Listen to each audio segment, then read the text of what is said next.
The MLB Gambling Podcast on the Sports Gambling Podcast Network is brought to you by Arctic Fantasy. Get to $1 deposit match with Arctic Fantasy with the promo code MLB SGPN. And welcome, everybody, to the MLB Gambling Podcast here on the Sports Gambling Podcast Network. It is currently Sunday afternoon, July 6th, here to break down the games for Monday. I'm Reichel, joined by Dylan Rockford, who's in a hotel room, so he paid for the enhanced Wi-Fi, which so far is going pretty well. So we'll see once again how the Wi-Fi holds up. Dylan, how's it going? How's the hotel? Hotel is good. Yes, paid for the $5.95 for enhanced Wi-Fi. Is that a ripoff? Is that a daily price, or is that supposed to be? No, daily. Okay, so that's not for the entire. Okay. Yeah, I think that's okay. Yeah, I mean, you're getting I got paid the more room for free, so you're getting paid more for the podcast. So that you're yes, technically, I'm making money. Yes, that's what I'm saying. Technically, you're still making money, so that's fine. But yeah, so far, once again, the Wi-Fi seems good. The audio seems good, so I think you're set. All right, yeah, so we're good. Wi-Fi is good. New England is good. A lot of these people up here, they say "wicked" a lot. You ever notice that? Yes, I did know that. Well, I mean, that's also a stereotype from Good Will Hunting, because it's Never seen it. What? Never seen it. Have you never seen that movie? Is it good? My boy's wicked smart. Yeah, wicked they say smart. That's down by the harbor. You really never seen Good Will Hunting? No. Wow, that's a classic. You definitely should see that. Yeah, Matt Damon, Ben Affleck, Robin Williams. Oh, it got all the New England guys then. It's a very, very good movie. All right, yeah, I gotta one of the lines that Ben Affleck's brother says, who's part of like the entourage in the movie, he just says, "My boy's wicked smart." So that's like, it kind of just sums up the actual accent you used over there in New England and Boston area. But yeah, you should see that movie. It's a classic. Yeah, I definitely have to. I'm going over to my girlfriend's family's house after this, so I'm going to see if they've seen it. If they haven't seen it and they're from New England, then we have a problem. I'd say the odds on them seeing it are at least 85%. It's a well-known movie, very well-known movie. So, well, I got to go check it out then. So once again, just something to keep in mind. But anyway, point is, how you? Oh, you just got there today? Or you? No, I actually got here. What is today? Sunday. I got here yesterday morning, so I've been here about almost 2 days now. But it's been nice. It's beautiful. The weather's been nice. Food's been really good. A lot of seafood up here, so it's been really good. And it makes sense. You're right by the water. Yeah, right by water. But it's been really good. Just it's nice to get away for a little bit, and I'll be back home Tuesday or Wednesday. So yeah, so it's been good. How's everything in New York? Did you go? I've been meaning to ask you. I haven't talked to you. Did you go to Coney Island on 4th of July? Unfortunately, I did not, because I heard that it was going to be extremely crowded, and if I would go, we would be nowhere near the actual stage. So there was no point of me going just to stand all the way back there not seeing anything. Yeah. So we decided just not to go. But anyway, we still watch it on TV. Chestnut under the hot dogs. We take the hot dog unders there. We take it. But yeah, that got there. What was it? 71.5, 72.5, finished with 71. We take. Yeah. So hopefully took that on the underdog entry because I got there for the under. Sharp under. Sharp. Me. But we got there. But anyway, I don't really watch much of the hot dog eating contest. I do occasionally, but I mean, Chestnut, he wins every year by 20. So you're just there to watch him. Yeah, absolutely. But it was good. Everything else, though, good in New York? Yeah, can't complain. The Yankees won a game, which is a change of pace. Damn, that team sucks. I do want to ask you, though, when we're talking about the series itself, what happened to your bullpen?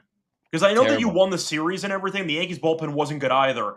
But you're throwing in, like, Stanek and Lovelady. I'm like, what happened to your relievers? What am I missing? Stanek, I think on yesterday, he got the last 6 to 7 outs. And in the beginning, he was okay, had a rough stretch, but now they seem to trust him a lot more.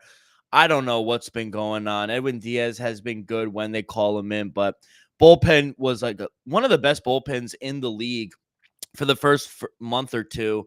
Then June hit, and they were terrible.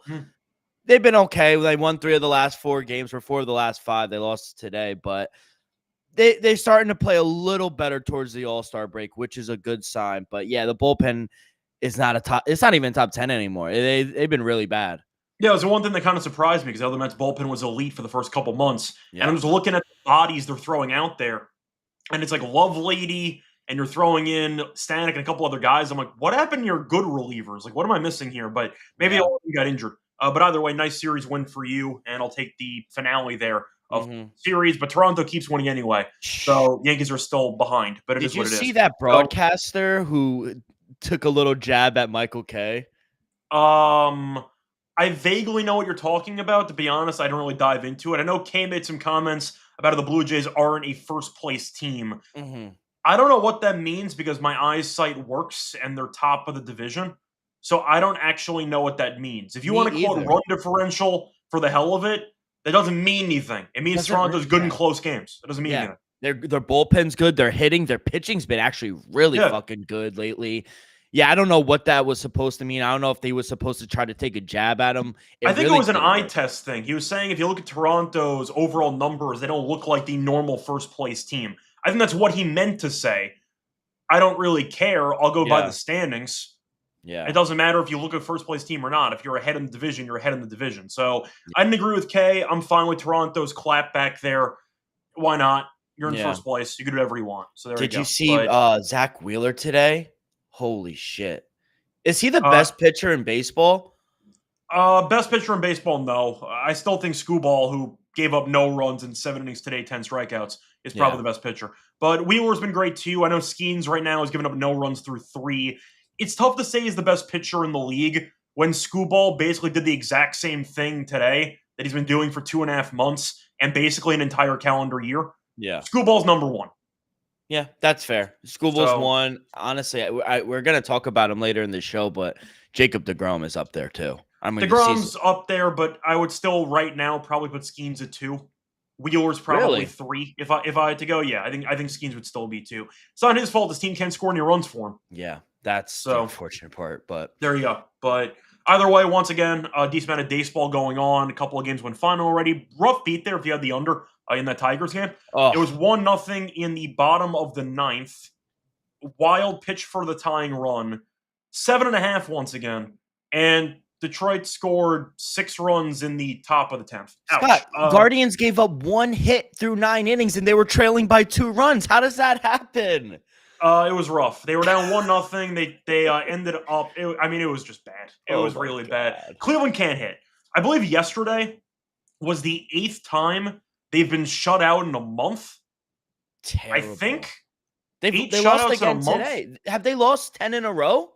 I got to check how many they've lost in a row, but it has not been pretty for them. But yeah, this team can't hit. I mean, it's the issue with them every year. They can't hit the ball. So if you're able to even get 3 across, you're in decent shape. Cleveland right now has lost 10 in a row. Holy shit. I don't know how people are backing them at this point. Their pitching has never been the problem. For at least the last 5 to 6 years, it's not been the problem. Their bullpen has been good. They can't score more than 3 runs, like to your point. That's once again, I believe they've been shut out 8 times in a month. That's ridiculous. Which is almost impossible. But that's what's happened with this team. So either way, nice win for Detroit to beat up on a bad team in extras. Either way, though, Milwaukee, Woodruff came back. Nice job by him today. Yeah, well. I saw that. Besides that, Philly keeps winning. Toronto keeps winning. The Braves still suck. I don't know how people are backing that team either. And they're heavy favorites at home some games. I had the Orioles as my dog on the Saturday show, and I swept. I got plus 130 on Kramer. They swept them, right? The Orioles I believe they swept, yeah. I got Kramer once again plus 130. Thanks. I appreciate it. I'll take it, but whatever. Yeah. It went to extras. It wasn't easy, but still counts. But still, it doesn't matter. Yep. Before we get into any of the games for the card on Monday, though, a reminder that you can find all of our picks and podcasts on the SGPN feed on Spotify or Apple. Also, don't forget to check out the SGPN app. Free to download. Check out it on the App Store, and it has all of our podcasts and picks on that in one easy location. So once again, check out the SGPN feed on Spotify and Apple. Don't forget to check out the app as well. And once again, it's completely free, so check it out. Anyway, starting off with the first game on the card, you have the Rays taking on the Tigers. I see no lines here because the Rays are playing right now. They actually just won a 7-5 in extras because the Rays bullpen blew it, but you know what? They exploded in the 10th inning, and they won the game anyway. But currently, the Rays have been in a bit of a free fall lately. One today, the bullpen's been a mess. They lost on a walk-off bunt yesterday. which I believe they blew a 4-run lead in the game, I think in like the 6th or 7th inning, but that bullpen's been a mess. Detroit, though, keeps winning. They're 23 over. They're 16 over at home. You have Baz, who is 8-3, 4.33 ERA, against Flaherty, 5-9, 4.84 ERA. Flaherty, though, the last couple outings has been pretty underwhelming. He's given up at least 3 earned in 4 straight. He's given up a total of 21 runs in his last 4 starts combined. However, as I said before, Tampa's in a bit of a tailspin. I know Detroit will be favored in this game. I think I'll take a spin on Tampa, but maybe Tampa first 5. I'll avoid the bullpen entirely, but I do think right now Baz is in better form than Flaherty. Give me Tampa early in this game. Yeah, Flaherty, Scott, to your point, he has struggled. He allowed, 15 runs over the last 2 starts. ERA's 4.83. Well, it's 15, then he gave up 3 in back-to-back, so it's 21 in the last 4. So 21, yeah, exactly. So, and Baz, I think he's been in better form. He won his last 4 decisions. He struck out 6 in his last start. So I do think the Rays are not the better team. I think they have the upper hand in this matchup. They also won the last matchup 14-8 as well. Over the last 10 meetings, the Rays have averaged around 5 runs per game against Detroit as well, while the Tigers are only averaging around 3.7 runs. So historically through this matchup, the Rays have had the upper hand. So they've shown more firepower. I do think we'll see some runs. I set my total at 9.3, so maybe an over, but I only made the Tigers a -115 favorite. I agree. I think they'll be favorites because they're home. But if we get a nice plus price here with Shane Baz and the Rays, I agree. I think it's worth taking a shot on Tampa here as well. Yeah, once again, don't know what the price is going to be, but I'm assuming Toronto will be obviously favored in this home game. So give me a spin on Tampa, but I'll ignore the bullpen. Max Fried, All-Star. Congratulations. He battled today. He didn't look great, but he got the win. So there you go. Attaboy. So, by the way, who was batting 9th for you? Bender? Who the hell is that guy? It's funny. I was watching the game on my phone while driving, and I just saw the double play with the bases loaded. I'm like, yeah, that sounds about right. I don't know who the hell this guy is. My mom texted me. She was watching the game. She goes, "Who is this?" I said, "Is she a big Mets fan, or she's like dragged into it because your dad's a big Mets fan?" No. So funny story. My dad was born and raised in the Bronx. He is a diehard Yankee fan. Okay. He is the only person in my family that is a Yankee fan, and rightfully so. He's from the Bronx. So your mom knows a big Mets fan. Oh, huge Met fan. Yeah, we were she wrote into the Mets paper when me and my sister were born. Nice.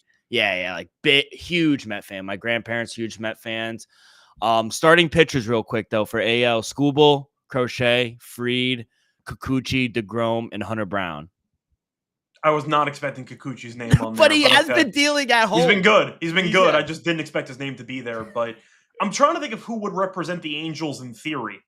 That's because it wouldn't be Trout, obviously. No, just you're supposed to represent every team. So I'm assuming he'd be the representative anyway. Yeah. So maybe that's why he got on. But either way, I was not expecting Kikuchi All-Star at some point, but good for him. Yeah, good for him. It might be because the Angels had nobody else to, I'd say, show to represent them. That could be why he got the spot. But either way, yeah, you're more into the All-Star game than I am. I'm not really interested at all. I used to care when the home field advantage mattered for the World Series, but I don't really care about the All-Star game. The American League wins every year anyway. Aroldis Chapman, he just got an 8th career All-Star selection. He's actually been dealing.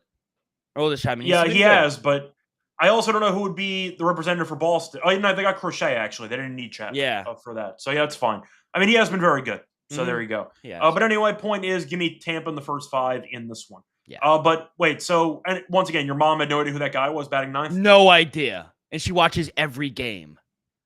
Yeah, I never heard of him. Yeah, no one has. Yeah, there you go. Moving on to the next game. Rockies taking on the Red Sox. Rockies actually winning right now, 6-4. You're looking at the matchup between Gomber and Fitz. Red Sox -190. Rockies are +160. The over-under is set in this game at about 10 flat. Now, the Rockies, we know, are terrible on the road, 11-33. Boston has been very up and down this season, but they remembered how to hit. They've been really good offensively for the last week, and that's why they were able to do some damage against the Nationals, as they did score at least, I believe it was 6 runs in every game of that series. Let me just check one more time. Yeah, they scored a total of 27 runs in the 3-game set. They had won 5 of 6. They've scored at least 5 runs in 5 of their last 6. So once again, they've been really good offensively.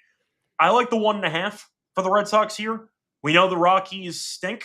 And the fact is, Boston remembered I'd hit again. It's good enough for me. Give me the Red Sox -1.5. Yeah, I agree. I'm on Red Sox, and I got a -104 for the Red Sox I see -1.5. even money. Oh, yeah, so swap around. That's great. And Red Sox top 6 in the MLB. They're averaging around 4.78 runs per game. Offensively, they've been one of the best. Batting average 251. Trevor Story. Only reason I know is because I've been watching him recently. Hit a home run today. Hit a home run. 8-game hitting streak. He's been raking recently. I gave him out on YouTube as my play of the day yesterday, and I got there. Yeah. So he's been really good. So. And Austin Gomber, not really a big fan of Austin Gomber. 5.49 ERA. Don't trust him defensively. Colorado ranks one of the worst field percentages as well. They have the league worst run differential, -231. I just don't see them being competitive in this game. They have a lot of liabilities, and they have 107 home runs this season, 421 runs. Colorado, they're abysmal on the road. What are they, 11-33? So They're terrible. They're on a 2-game losing streak. They might win today, but I think the Red Sox win comfortably offensively. Yeah, so I agree. -1.5. And if you get that at even money, that's even better. Yeah. Moving on to the next game, Marlins taking on the Reds. Junk is against Singer in this one. Reds are -145. The Marlins are +120. For the over-under in this game, I see the line being set at about 9 or 9.5. Now, I know it's in Cincinnati. Junk's been fine this season, 2-1, 3.62 ERA. Singer's been up and down. He has been quite underwhelming lately, but he has the last 2 starts, 8 innings pitched, 6 runs allowed. Having said that, I think 9.5's too high for a number here. Junk's been fine. I don't trust Miami's offense. They had a bit of a good run for about a week or so. Then they lost 2 out of 3 to Milwaukee. So it feels like they're kind of regressing back to where they were beforehand. I'll go under in this game. Not really a strong opinion, but 9.5 of the Marlins game does feel pretty high to me. And the Reds haven't exactly been knocking the cover off the ball either. So give me the under, 9.5. Yeah, small lean towards the Reds, -135, but I agree. I think we're in lockstep right now. Under 9.5. I made my total 8.6. Jason Junk, 3.62 ERA, 113 WHIP, 33 strikeouts. He's solid, but in his recent outings, he has been inconsistent. Excuse me. He was hit hard by San Francisco and Pittsburgh, but then he pitched well against Washington and Atlanta. So he's too up and down for me. And Brady Singer, on the other hand, he hasn't had the best year, but he has been at home. He has been good. So I think he'll be able to limit the fish. You mentioned it. I think they are starting to regress back to the mean a little bit. And the under has hit in 8 of his last 9 starts for Brady Singer. So even though he hasn't been the best, a lot of low scoring games, I feel like 9.5 is a little too high. So I agree. I'm going to take the under. Yep. Moving on to the next game, you have the Dodgers taking on the Brewers. You have Yamamoto against Peralta. Dodgers -150, Milwaukee's +125. For the over-under in this game, I see 8 flat. Now, the Dodgers have been, they've been getting worked this weekend by the Astros. They've lost both games by multiple runs. They're tied 1-1 right now into the 5th inning. We'll see what happens. Houston, though, watch out. That team's been really good. Yeah. Anyway, Milwaukee's won the series over the weekend against Miami. They are currently 10 over, and they are 10 over at home as well. Peralta's been good. So is Yamamoto. Dodgers -150, though. I'm going to ask you because I do think the Dodgers are, of course, the better team. 150 feels kind of steep for a road team that has not been very good. Dodgers have been very good at home, not great on the road. I like the under in this game at 8, but Yamamoto's regained his form again. Last 2 starts, 1 total run allowed, so it does feel like he's back in form. I like the under. I see a low-scoring game. I think the Brewers squeak it out 3-2. Yeah, I don't mind the under. I set my total at 7.5. I do see 7.5s out there, but I do see an 8. And I also see the Dodgers over at Caesars, no free shoutouts, but -140. I made them a -150. I agree. I think -150 is where I'm going to cap it at. The Brewers, they're starting to cool off just a tad. Dodgers, what a series they had to get over the weekend against the Astros. Did you see that game? 18-1 on Friday. Yes. It was an ass kicker. That was terrible. But I do think this is a good spot for the Dodgers at -140. Yamamoto, but he has been great on the road this season. He's been only giving up 2 runs on the road in his last 3 starts. Meanwhile, Peralta, he's given up 2+ runs in 3 straight starts. So I just worry about the offense for the Brewers, which is why I agree on your under. I just don't think they have the offensive firepower to keep up with the Dodgers here in this spot. They're only hitting 227 at home. They're averaging only 3.89 runs per game at home. I don't think that's enough to beat this Dodgers offense. So even in a tough series against the Astros, they are able to score some runs. I think 3.89 runs, that's not enough to beat this Dodger team. So I'm going to take the Dodgers. I agree on your under, but I'm going to take Yamamoto here on the road. Yep, I agree. Moving on. Actually, you know what? No, I'll disagree. I'll go with Milwaukee, but I prefer the under in this game. Pete Alonso, All-Star. Let's go. Honestly, there weren't many great choices at first base. I know Bush has caught fire, though, for the Cubs lately. So. Oh, they just gave him a reserve. Him, Olsen, De La Cruz, Suarez from the Diamondbacks, Goodman from Colorado, which is the only person you would put, Donovan from St. Louis. Donovan's been good. He has been. Louis. I mean, they could have multiple players, though, because I could see, like, Sonny Gray, for example, having a decent enough season. But yeah. Either way. Point is, moving on to the next game, you have the Pirates taking on the Royals. Once again, a series where both teams can't hit. For this matchup, you have Heaney against Cameron. Royals minus 160. Pirates are plus 135. The over-under in this game is set at around 8.5. Once again, these teams can hit. Give me the under 8.5. 8.5? Seriously? Really? Yeah, I'm not sure the Pirates are going to score 2 runs. They scored no runs the entire series. Right now, in the series against Seattle, now, knock on wood, they do have, I believe, first and second right now with 1 out in the 5th. They have scored no runs in the first 22 innings of the series against Seattle. This team stinks. Kansas City stinks too. Yeah. But I do think even if Kansas City scores 5 or so in this game, Pittsburgh might not score more than 2 in this game. Give me the under. 8.5 is way too high. Yeah, it might be my lock. I mean, under 8.5 is ridiculous. Maybe first 5 under.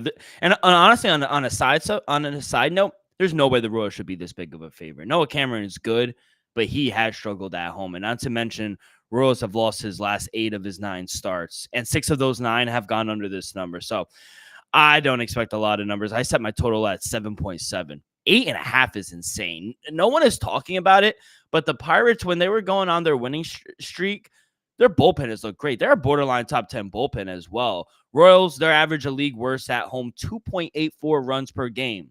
That's insane. And then on the other side, Pirates, they're a league's worst on the road, 2.93 runs per game. I see a 2-1 game. Both teams stink. So love the under. And I also think the Buccos are live here with Andrew Heaney.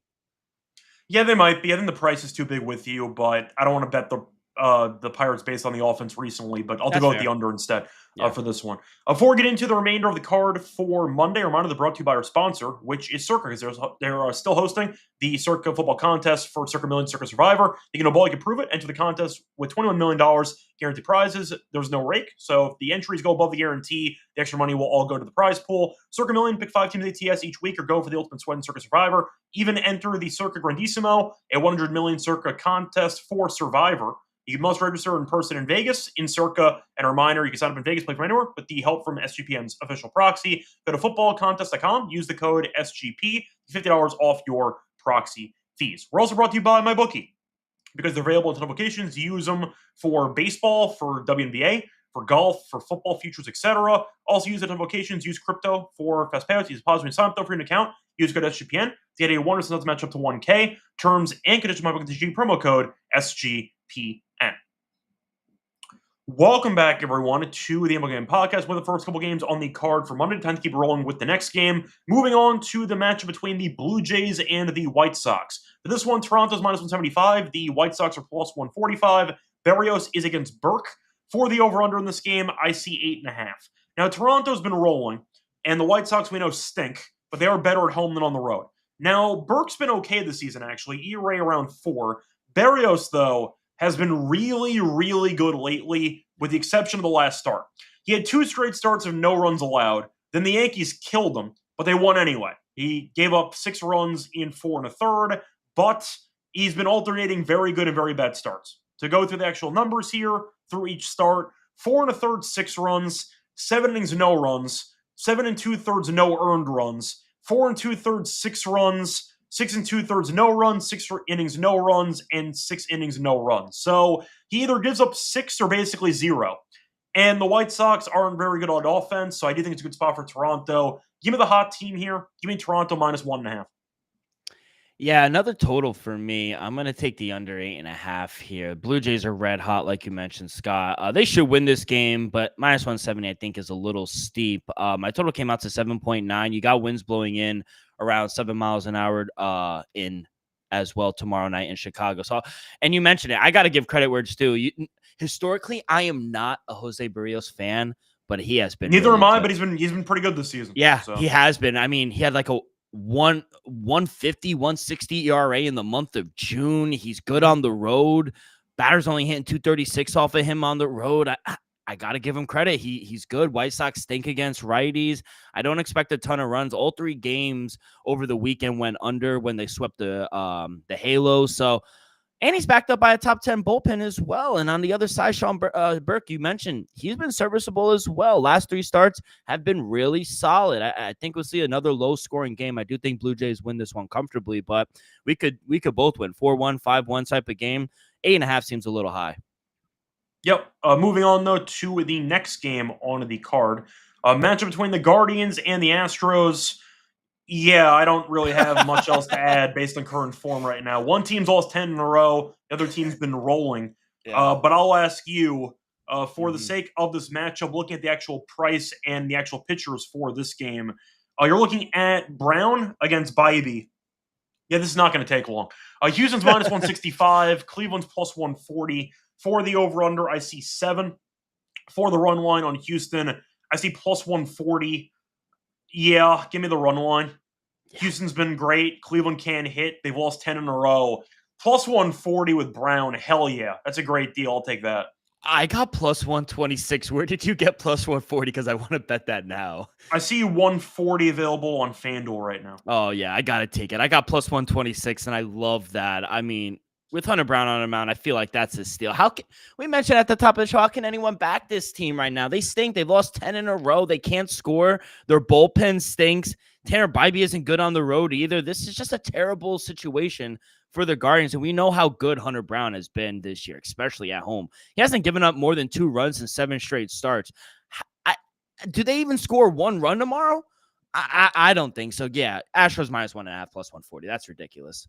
Yeah, they might not score 1 run. We'll see what happens. But, damn, that's going to be something that's pretty interesting for tomorrow. Moving on to the Rangers taking on the Angels. You have DeGrom, as you mentioned before, been very good. A 9-2, 2.13 ERA against Kikuchi, who's 3-6, 2.81 ERA, but he's an all-star. For the over-under in this game, I do see 7.5. We know that for the actual teams themselves, both teams not good. They're around 500. Texas, though, minus 145. Angels are plus 120. Any thoughts on this one? Because DeGrom's better, but do I trust the Rangers on the road? 8 under on the road at, once again, minus 145. I don't. First 5 under again? Just run it back and pick a low-scoring start to the game? Yeah, real quick, Scott, we do have a question in the chat for you. Gio says, I'm going to start having target the race to runs, yes and no plays more often. Yeah, it was my YouTube play for today. Okay. I had the Pirates and Mariners game, neither team to score 5 runs. How is that market? Are the odds all right for it? It was minus 110 for another team to get to 5 runs. It's fantastic. Yeah. Fantastic, okay. Well, because usually when you think about a total, for example, the Skeens total today was 6.5. That's crazy. But realistically, I know that it's possible to get a team to go to 5 runs and the game still goes under. But more often than not, if a team scores 5, you're going over 6.5. 100%, yeah. So, but in theory, it's possible to go over 6.5 with a 4-3. And you do have an extra innings draw at 3-3. So I occasionally will pivot off of the totals for race 2 props. And I like the market. It's been good to me. So I went back to it today. So. Good. As long as you're profiting and you're making some money, we're halfway through, but it's 0-0. So we'll see what happens in the game. But I'm gonna go Rangers here. I know it's on the road. I know they stink on the road, but DeGrom on the bump. Rangers first 5. I don't care what anyone says, Scott, and they're not going to tell me otherwise. Jacob DeGrom's a top 10, maybe top 5 pitcher this year. He's been fantastic. He hasn't allowed more than 2 runs in 14 starts, and in those 14 starts, he hasn't allowed more than 6 hits as well. Strikeouts are high, walks are low. He doesn't give up the long ball either, and they have a top 5 bullpen. There's no way you should be fading this man. I don't care what anyone says. Rangers first 5. And I think he's a Hall of Famer as well, Jacob deGrom. We're going to see how long he goes, but I think he's got to pitch a lot longer with the injuries to make the Hall of Fame. We'll see what happens. But you don't think he's a Hall of Famer? We've had this conversation before. I know that he's been very good. If Yohan doesn't get in and Felix doesn't get in and all these other pitchers who dominated for, you could argue, a shorter period of time than normal, I would say no. So I just think like what he's been able to do, like WAR. I understand. People love the WAR competition. Like most WAR per 200 innings of all time, he's number one. He's above Pedro, Lefty Grove, Roger Clemens, Kershaw, all Hall of Famers. He has to be a Hall of Famer. I once again think deGrom, based on talent and those prime stat years, is 100% a Hall of Famer, but there's just not enough sample. Is he the best pitcher you've seen? You're talking about prime? Yeah. Probably. Yeah. Prime Verlander was filthy, though, for a long time. He was. And even prime Kershaw was sick. But, I mean, deGrom was something different because it wasn't even just the fact that he was so good for, the actual stuff he had throwing 102 all the time. It was also the meme of him never winning games. You, mixed Verlander with Felix Hernandez's run support, and you got deGrom. And it's kind of how it worked out. But he's definitely inner circle in that conversation. I caught the very end of Randy Johnson. Mm-hmm. So I can't really use him by comparison because I missed most of his prime. Mm-hmm. So I can't really use that. But I think most people would probably say Randy if you're going for guys in their 30s and you ask them that question. I think most would say Randy Johnson. Maybe a Pedro here or there. Yeah. I got Pedro's tail end of his career too, though. We all did. I mean, I witnessed a bit more of it as a Yankees fan watching Pedro against the Yankees in the rivalry games for a while. But for the most part, I would say deGrom's definitely up there for best pitchers I've seen in my lifetime. But once again, I think it'll be held against him how few games he's pitched in because he's been hurt a lot.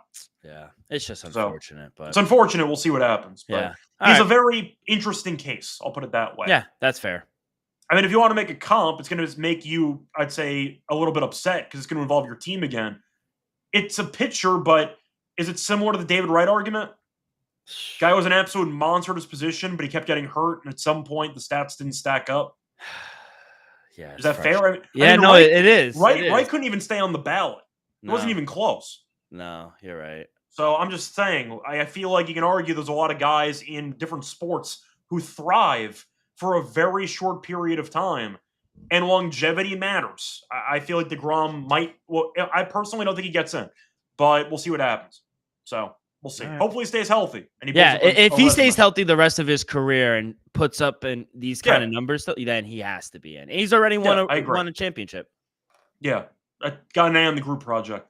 Anyway, moving on to the next one. You're looking at the Diamondbacks taking on the Padres. You have Gallen against Pivetta. We have no lines on the final two games of the way, so apologies there. Gallen's been a mess, 6-9, 5.45 ERA. However, he was very good last start, 7 innings, 1 run against the Giants, so maybe he figured something out. Who knows? It's been very up and down from the season, mostly down. Pivetta, though, has been great, 9-2. He's been incredible at home, 2.55 ERA, giving up 1 run in his last 2 starts combined in 13 innings. No lines. We're assuming San Diego will be favored in this game. What do you like? Yeah, I agree. I don't know why there aren't lines, but it is Nick Pivetta. I was trying to look to see maybe if there was a pitching change, but MLB.com and ESPN, they both have Nick Pivetta. But I made the Padres a -140 favorite. He's been great at home. I don't understand how you can't back him. And the Padres are a team you want to back at home. On the road, a very different story. And right now, Diamondbacks, they're struggling right now. 3-7 their last 10. Offensively, it's not a problem. It's always the pitching for them. Their bullpen is terrible. Bottom 5 in the league as well. So I worry about them. I do think we'll see a higher scoring game. I set my total at 8.4. But I like the Padres here. Like I said, -140 or lower. Yeah, I think I agree with you on that. I wonder what the total is going to be in this game. Probably 8 if I had to guess. Yeah, probably a whole number 8. So I probably would consider the under, but nothing that strong. Moving on to the Phillies taking on the Giants. Once again, no lines in this game. For the pitching matchup, you have Sanchez against Rout. Both guys have been pretty good this season. Total's probably at 7 or 7.5. for this game. I'm going to assume 7.5. Philly's probably favored because Sanchez is pitching, but probably not a big favorite. Give me Philly in the under. I actually made the Giants minus 110 favorite, but total 7.3. So I agree. I do think it'll be around a 7.5. Phillies have been better recently. They're above 500 on the road. Giants are struggling right now. I don't know if you saw Anthony DeSclafani got raked by a team that can't hit. We just talked about the Royals. He was decent early, and then I saw Witt and Perez took him deep in the fourth inning. I didn't see what happened after that. But so not good. I worry. They do have a good bullpen, but I worry about offense for the Giants. That's what worries me about backing them. Offensively, Philly is the much better team. Christopher Sanchez has been really good. 268 ERA, 7-2 on the year. I probably would take the Phillies here, but I do think we'll see a lower scoring game. Yeah, I see somebody correcting me saying that Gordon's pitching tomorrow for the Astros, but I'm actually not sure about that because I see that Brown last pitched on the 2nd, but I'm looking at Gordon, and I believe he also last pitched on the 2nd. So I actually don't know who's pitching for the Astros in this game. Could be quick. Gordon. I'll check real quick for you. Oh, no, it is Gordon. Gordon pitched on the 1st. It is Gordon. Well, ESPN and MLB have Hunter Brown. Yeah, but Brown did pitch on the 2nd, so it should be – I think he's right. I think it is going to be Gordon for this game. Regardless, Astros minus 1.5. It's regardless, but it makes sense why the price is plus 140 for the run. Yeah, no, that's what that does. Make sense. So, yeah, that makes sense. A point is Gordon should be pitching tomorrow, and Brown is pitching on Tuesday. So thank you, Daniel, for pointing that out. They're showing the double play Bellinger made. What a fucking throw that was. What a cannon. Yeah. Holy shit. So, there you go. Help win the Yankees the game. Needed it. And I like Carlos Mendoza fucking getting thrown out. Showed a little grit at the end. That was a ball. Pitch was outside. Get a little feisty too. I like that. Yeah, he did. Are you a fan of Mendoza, by the way? Or do you think he's just along for the ride? I think he's along for the ride. I'm not gonna lie. When we got red hot last season, when we were on our run, I was like, "Yo, this is our guy. I'm ride or die for Mendoza." I don't know if he did anything last year. No, I don't know if he did anything. But I think the clubhouse likes him. You know who I credit for the run last year? Oh, it's oh my God! Yes, it's Jose Iglesias. That is correct. Jose Iglesias, pure vibes guy. Pure vibes. Where is he now? He's a backup on. I saw his name the other day. Where was he? He is with the Padres. Oh wow, good for him. Yeah, but he was the vibes guy. Great. The source of their power. Oh my God, good for him. Yeah, there you go. But I thought he was the reason why. I'm glad you knew immediately where I was going. Yeah, with that. Yeah. No, that was a pretty niche throwback there, or callback. But either way. Anyway, time to move on into the actual plays for Lock and Dog for Monday. Before we get into the actual plays, the reminder that we're brought to you by our sponsor, Arctic Fantasy, because they're doing Best Ball Mania, which is happening all summer long. You win $15 million in prizes, including $2 million for first place. No waiver wire, no arguments about trades. Best Ball is the best way to play fantasy football. Also a great platform to play Pick'em. Sign up, though, for your new account with the code MLB SGPN. They get a special pick and overtime that offer up to $1K in bonus cash on fantasy promo code MLB SGPN. We're also brought to you by Rhythm because they have Power Trends now for both baseball and WNBA. So if you want to try out Power Trends, they are detected patterns. Rhythm's models give you props that have a very high hit rate, and you can definitely tail those if you want to. They're updated every day. They're exclusive to Rhythm, and they also, once again, clean data-back picks. Download the Rhythm app, check out Power Trends, start betting smarter. Also try it out for free for a week by using the 7-day free trial. Go to sportsgamble.com Rhythm to get your 7-day free trial. Welcome back, everyone, to the MLB Gambling Podcast. Finish going through the plays for Monday. Time to move on into the Lock and Dog picks. Dylan, what's going to be your Lock and Dog for the show? Yeah, Joe, better late than never. In the best segment as well, the Lock and Dog. For my lock, I'm going to go with that under between the Pirates and the Royals. I mean, two good pitchers and two awful offenses with the Pirates and the Royals. I'm going to go under 8.5. That is going to be my lock. I don't see more than 4 or 5 runs in that game. As my dog, I was going to go with the Astros, but now that it's going to be Gordon going instead of Hunter Brown, I still want to do it.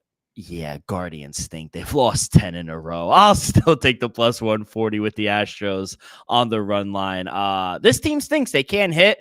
pitching has been okay, but their bullpen hasn't been good either. And I just think the way Astros have been playing offensively, going for the sweep this weekend against a really good Dodger team, they're just firing on all cylinders right now. So I'll take the Astros -1.5 as my dog.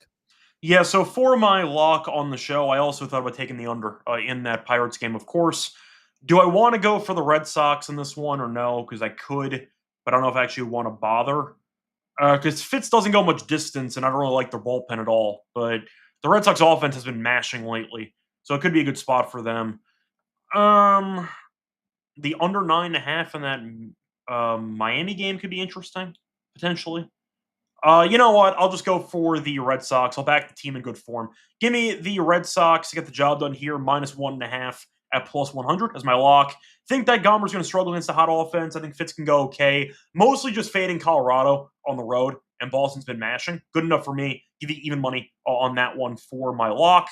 For my dog, what do I want to go with here? Because it's going to probably be a run line unless I see a dog I actually am tempted by. It's not going to be Pittsburgh. I don't trust them enough. Do I want to consider the Angels, actually? I mean, DeGrom's been a monster, though. I don't think I can actually do that. Give me Milwaukee. Screw it. Give me the Brewers on the money line at +122. I think the Dodgers have been up and down lately. They're not a great road team. Milwaukee's been fine lately. They're better at home. Peralta's been good. I think it's a low-scoring start, but I do think this game gets interesting late. Milwaukee, though, has been a lot better at home than on the road. Give me the Brewers +122 as my dog for the show. Anyway, Dylan, just going to wrap it up. Anything else you want to add? No. Last full week before we get into All-Star break, so that should be fun. I know we'll have a nice episode out for maybe Home Run Derby and All-Star break, but that's going to do it. I have to go. What was the name of the movie I have to watch? Good Will Hunting. Good Will Hunting. I'm going to go do that, and I also have some oysters. So that's fun. Appreciate it. Yep. Enjoy. Thank All you. right. Anyway, until next time.